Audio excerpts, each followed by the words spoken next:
Intuhat udiksan zata kahdiksan kuminta kahdiksan yi.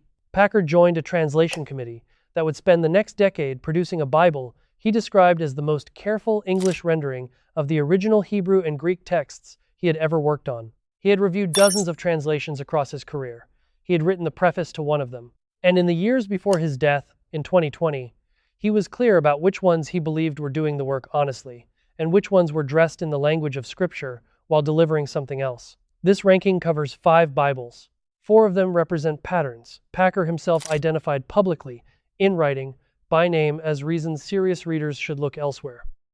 One of them is the Bible he helped build, and it is at the top of this list for reasons that have nothing to do with marketing and everything to do with the committee behind it. Starting at number 5 with a case study in what happens when a single author replaces a translation committee. Number 5 is the Passion Translation, first published in 2017 by Broad Street Publishing. Standard editions retail typically between $18 and $28. Brian Simmons is listed as the sole translator, not the lead translator, the sole translator. There is no committee. There is no peer review structure listed in the front matter. There is no manuscript base cited. Simmons holds a degree in linguistics and has described receiving direct revelation from Jesus during the translation process, a methodology that has no parallel in the history of any formally recognized Bible translation. Turn to John 1:1. The ESV reads, "In the beginning was the Word, and the Word was with God, and the Word was God." The Passion Translation renders it, "In the beginning, before time itself was measured, the voice of God was speaking. The Word was with God, and the Word was God." The phrase, "before time itself was measured, and the voice of God was speaking," do not correspond to the Greek text.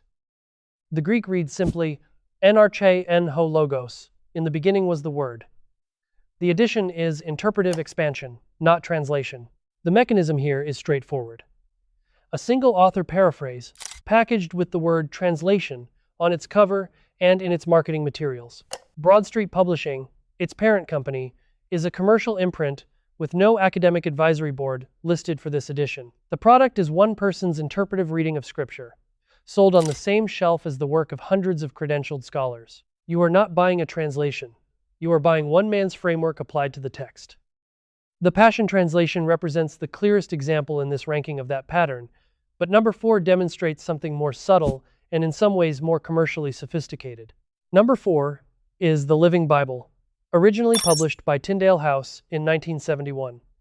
Kenneth N. Taylor produced it. He was not a trained Hebrew or Greek scholar. He worked primarily from the American Standard Version of 1901, paraphrasing it into contemporary English for his children. The stated purpose was accessibility. What is not always stated in its marketing is that Taylor himself called it a paraphrase that is in his own words, in the preface.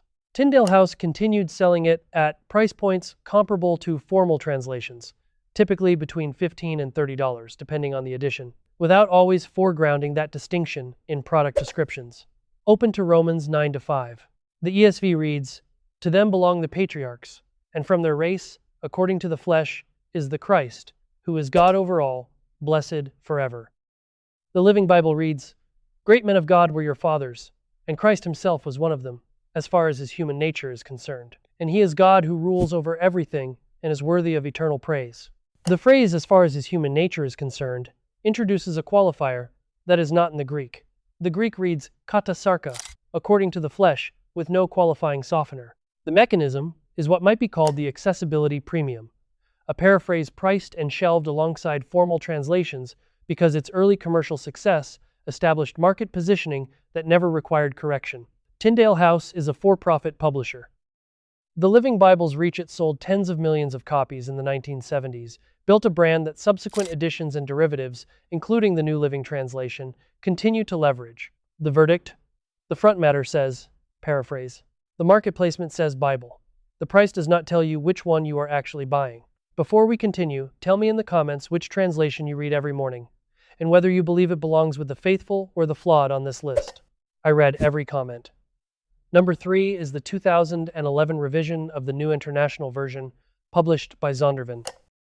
Zondervan operates under HarperCollins Christian Publishing, which is itself owned by News Corp. The NIV was first published in 1978, and has sold over 450 million copies since that date, making it the best-selling modern English Bible translation by a margin that no other version has approached. That commercial scale matters when you understand what happened to its 2011 revision. The 2011 update introduced gender-inclusive language in passages where the original Greek and Hebrew used generic masculine terms.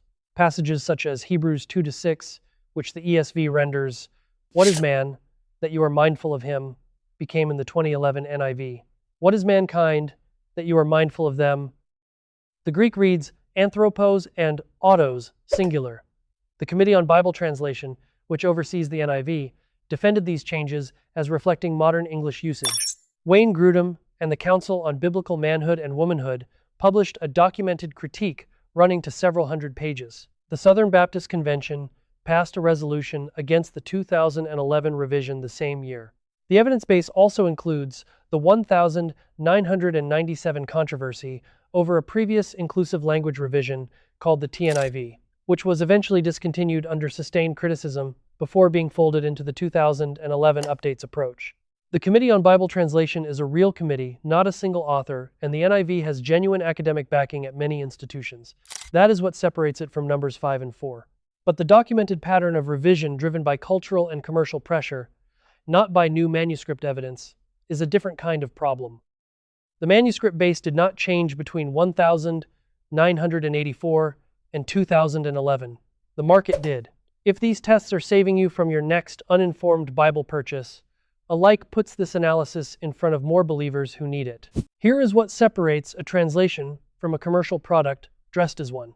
Open the front matter of any Bible before you buy it and find the translation philosophy. Look for formal equivalents, or essentially literal. These aim for word-for-word correspondence. Dynamic equivalence, or thought-for-thought, means the committee prioritized readability over precision. Paraphrase means a single person's interpretation of what the text means. Turn next to 1 Timothy 3:16. If it reads, "God was manifest in the flesh," the translation follows the Textus Receptus. If it reads, "He appeared in the flesh," it follows the critical text.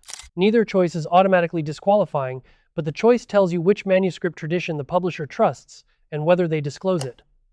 Third, find the translation committee. Count the denominations represented.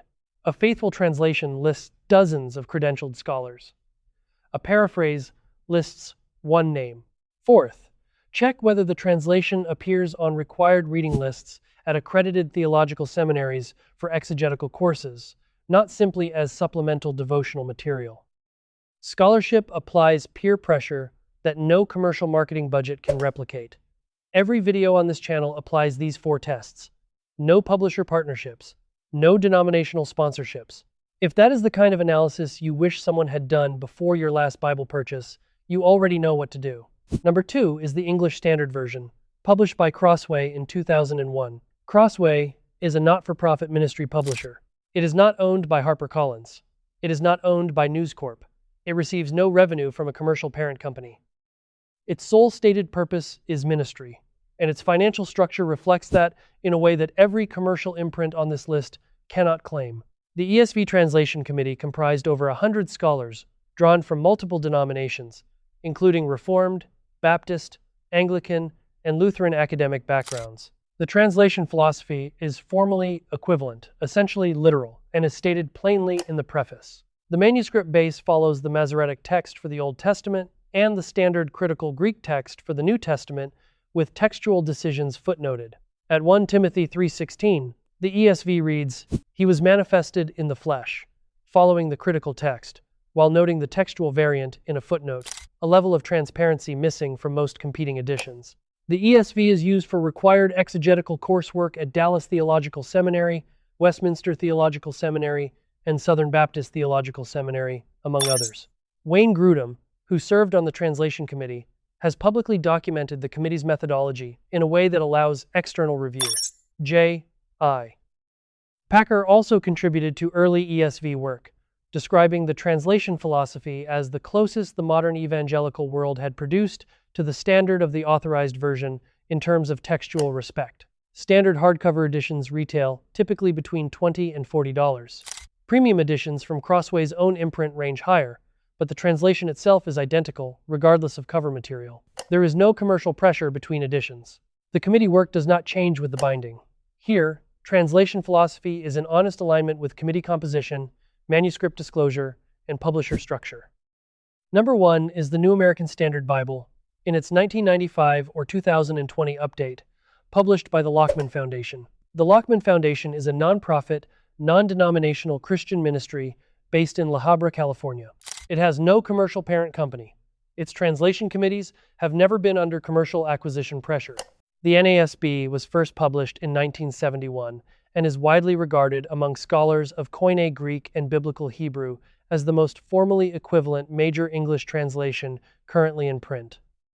The 1995 update employed a translation committee drawn from multiple evangelical denominations, and the 2020 update, the NASB 2020, involved a fresh review by scholars working directly with the Nestle Aland 28th edition for the New Testament, and the Biblia Hebraica Stuttgartensia for the Old Testament. Every textual decision of significance is footnoted. Turn to John 1:1. In the beginning was the Word, and the Word was with God, and the Word was God. There is no expansion, no paraphrase, no interpretive addition. The Greek syntax is mapped as directly into English as the grammar of both languages allows. John MacArthur has publicly recommended the NASB as his first choice for serious Bible study. The translation is required or recommended for exegetical study at the Master's Seminary, Westminster Theological Seminary, and multiple Reformed and Baptist institutions. Standard editions retail typically between $25 and $50. The premium is paid for binding and format, not for the translation. The translation is the same in a $25 paperback and a $100 genuine leather edition, because the Lockman Foundation does not revise theology to move units. J.I. Packer spent years distinguishing between what publishers say they are producing and what the text actually shows when you examine it closely. He understood that a large committee, a disclosed manuscript base, a nonprofit publisher, and a formally equivalent philosophy are not merely features. They are protections against the slow drift of commercial interests, shaping what a congregation believes the original text actually says. Across the 5 Bibles in this ranking, one pattern holds without exception. The translations that earn trust are the ones that show you the committee, name the manuscript tradition, and have no quarterly earnings report riding on whether the text says God or He. The translations that undermine that trust are the ones where the cover story and the front matter tell different stories, and the publisher is hoping you never open the preface. Know what backs the translation before you trust it with your doctrine. Subscribe, and the next Bible you examine will be one you chose with your eyes